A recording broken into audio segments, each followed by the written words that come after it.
नमस्कार, माझं नाव डॉक्टर पुरू धवन आहे आणि आज या व्हिडिओमध्ये आपण पार्किन्सनच्या रुग्णांनी कोणते ड्रायफ्रुट्स खावे याबद्दल बोलणार आहोत.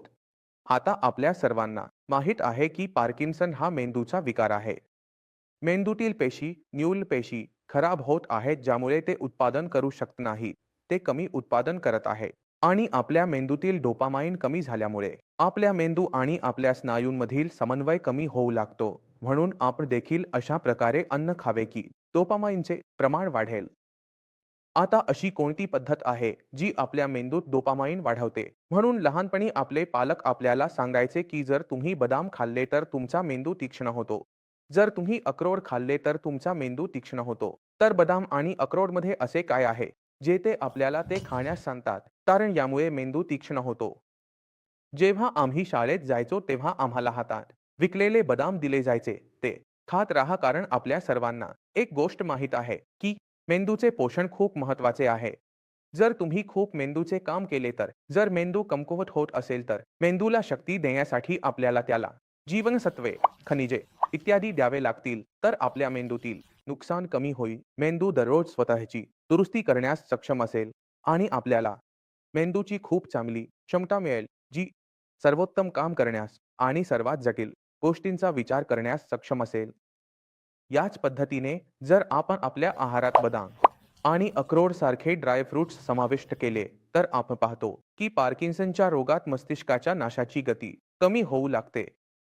तुम्हाला काही विशेष करण्याची गरज नाही. फक्त तुमच्या आहारात सकाळी उठल्यावर बदाम घ्या, अक्रोड घ्या किंवा गरमीच्या हंगामात भिजवलेले बदाम घ्या किंवा हिवाळ्यात तुम्ही त्यांना असेच खाऊ शकता. साधारणपणे 10 ते 12 बदाम किंवा अक्रोड तुमच्या आहारात समाविष्ट करा. हे तुमच्या शरीरासाठी नाही, तर तुमच्या मस्तिष्कासाठी आहे. जितका चांगला मस्तिष्क असेल, तितकी चांगली मस्तिष्काची कार्यक्षमता असेल, तितका चांगला तुमचा प्रतिसाद असेल. त्यामुळे जे पार्किन्सनचे रुग्ण आहेत, जे फक्त सिंडोपालेलेने किंवा लेव्होरोपा घेऊन काम होईल असे विचारतात, ते तात्पुरतेच असेल. धीरे धीरे तुमच्या सिंडोपालिव्होडोपाच्या डोस वाढत जातील, कारण मस्तिष्काचं नुकसान सतत चालू आहे. जर तुम्हाला या नुकसानाला थांबवायचं असेल, नियंत्रणात ठेवायचं असेल, तर तुम्हाला काही गोष्टींवर एकत्र काम करावं लागेल. पहिलं म्हणजे आहार. तुम्ही काय खात आहात, काय खात नाही हे खूप महत्त्वाचं आहे. त्यात प्रोटीन आहे का? त्यात जीवनसत्वे असतात. स्वतःला प्रश्न विचारणे, तुम्ही आज चांगलं काय खाल्लं? चांगलं काय खाल्लं? दुसरी महत्त्वाची गोष्ट काय आहे? तुम्ही तुमच्या मस्तिष्काची जी काळजी घेतली आहे का? आज तुम्ही व्यायाम केला का? जर तुम्ही व्यायाम केला नसेल तर तो चांगला नाही आणि तो तुमच्या मेंदूसाठी फायदेशीर ठरेल का? आपल्याला स्वतःला प्रश्न विचारणे हानिकारक ठरू शकते. मला काही सांगण्याची गरज नाही. तिसरी महत्त्वाची गोष्ट म्हणजे तुम्ही आज रात्री चांगली झोप घेतली का? तुम्ही 89 तास झोप घेतली आहे का की नाही? अनेकदा आपण टीव्ही चॅनेल्स पे किंवा न्यूजमध्ये किंवा मीडियावर ऐकतो की 6 तासांची झोप खूप आहे. पण जर तुम्ही पाकिस्तानच्या रुग्ण असाल तर तुम्हाला किमान 8 तासांची झोप हवी आहे आणि तीही इंटरप्टे म्हणजे तुम्हाला युरिनसाठी उठावे लागणार नाही. अशी झोप तुम्हाला आवश्यक आहे. का आवश्यक आहे हे मी आज या व्हिडिओमध्ये समजावून सांगतो. तुम्ही विचार करा की जेव्हा तुम्ही एक लोखंडाची गाडी खरेदी करता किंवा एक दगडाचं घर बनवता तेव्हा ते 100 वर्षे टिकत नाही. पण तुमचा मस्तिष्क 100 वर्षे टिकतो का? कारण तो टिकतो कारण आपल्या शरीरात रोजच्या आधारावर दुरुस्तीचं काम चालू असतं. जेव्हा आपण दिवसभर जागे असतो, या व्हिडिओला पाहत असतो, या व्हिडिओला ऐकत असतो, तेव्हा आपल्या मस्तिष्काने या व्हिडिओला प्रोसेसिंग करणे सुरू केले आहे. ही दुरुस्ती कधी होते? ही दुरुस्ती रात्री होते.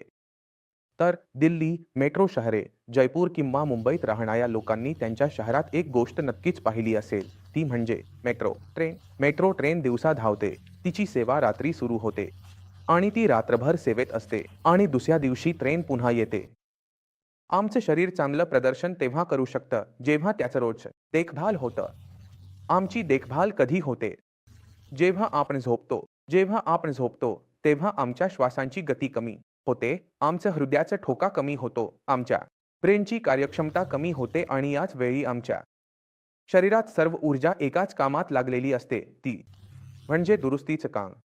त्यामुळे जर तुमची झोप कमी असेल, तुम्ही 4 तास झोपत असाल किंवा 22 तासांनी उठ असाल, तर तुमची ती कार्यक्षमता येत नाही, देखभाल योग्यरित्या होत नाही आणि याच कारणामुळे सर्वाधिक केसेसमध्ये आपल्याला पार्किन्सन दिसतो. दुसरा मोठा कारण जो आपल्याला पार्किन्सनच्या मागे दिसतो, तो म्हणजे स्ट्रेस लेव्हल खूप वाढणे. जर तुमच्या शरीरात स्ट्रेस असेल, तुमच्या मस्तिष्कात स्ट्रेस असेल, तुम्ही काहीतरी सतत विचार करत असाल, जीवनात काही अपघात झाला असेल किंवा नोकरीत काही अडचण आली असेल किंवा व्यवसायात काही अडचण आली असेल.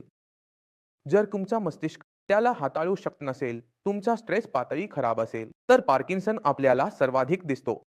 आणि अनेक सरकारी कर्मचारी ज्यांना त्यांच्या कामावर खूप प्रेम असतं, त्यांची लहानपणानंतर रिटायरमेंट होते. जसेच ते रिटायर होतात, त्यांची अडचणी सुरू होतात. तुम्ही तुमच्या मस्तिष्काला कोणत्यातरी चांगल्या छंदात गुंतवून ठेवायला हवे. म्हणजे जर तुम्हाला संगीत आवडत असेल, तर तुम्ही संपूर्ण आयुष्यभर संगीत करू शकले नाही, तरीही संगीत शिकायला हवं. 5. जर तुम्ही लहानपणी पेंटिंग करत असाल, तर आता तुम्हाला माहित नाही की तुम्ही संपूर्ण दिवस काय करायचं आहे, तर ते करा. जर तुम्हाला प्लान आवडत असेल, शेती आवडत असेल, तर तेही करा. कारण तुम्हाला तुमच्या मस्तिष्काला कोणत्यातरी क्रियाकलापात गुंतवून ठेवायला लागेल. हे खूप महत्त्वाचं आहे आणि तुम्हाला त्या लोकांमध्ये राहायला हवं, जे तुम्हाला आनंद देतात. अनेकदा आपण काय पाहतो की जे लोक गावात राहतात, त्यांच्या मुली शहरांकडे जातात आणि पालक गावातच राहतात. तसेच आपण शहरांमध्येही पाहतो की जे पालक आहेत, ते भारतात राहतात, पण मुलं बाहेर जाऊन स्थिर होतात. पालक जे जिथे राहतात, एकटे राहतात, त्यांच्यातही आपल्याला पार्किन्सन खूप दिसतो. कारण काय आहे, की सतत झोपेच्या अभावात असलेल्या पालकांना असं वाटतं, की त्यांचा मुलगा काय संघर्ष करत आहे आणि ते मुलांशी भेटू शकत नाहीत. तिथे त्यांच्या चेस झाले, ते त्यांच्याशी बोलू शकत नाहीत.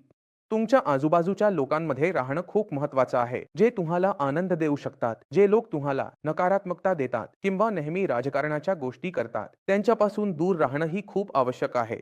या व्हिडिओची सुरुवात आपण केली होती की कोणत्या ड्राईव्ह फ्रुट्स आहेत हे चांगले आहे. कुठेतरी मी तुम्हाला पार्किन्सन होण्याचे सर्व कारणे सांगणार आहे.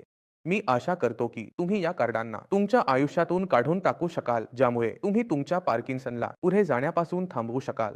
ज्यांना पार्किन्सन झाला आहे त्यांना बरे करणेही आवश्यक आहे. आणखी एक पद्धत म्हणजे मेंटेनन्स मोडला लांब वेळ चालू ठेवणे. युरिनच्या समस्येवर लक्ष द्या, ती सोडवा. जर तुम्हाला समजत नसेल तर माझ्याशी किंवा माझ्या टीमशी भेटा, कारण जर तुमची झोप चांगली झाली तर तुमचं 50% उपचार तिथेच होऊन जातं. मी आशा करतो की या व्हिडिओमुळे तुम्ही खूप काही समजले असाल. तरीही तुमच्या मनात काही शंका असतील, काहीही विचारायचं असेल तर मी उपलब्ध आहे. संपूर्ण टीम उपलब्ध आहे आणि याच सोबत मी तुम्हाला निरोप देतो. पुन्हा भेटूया पुढील व्हिडिओमध्ये. तोपर्यंत नमस्कार.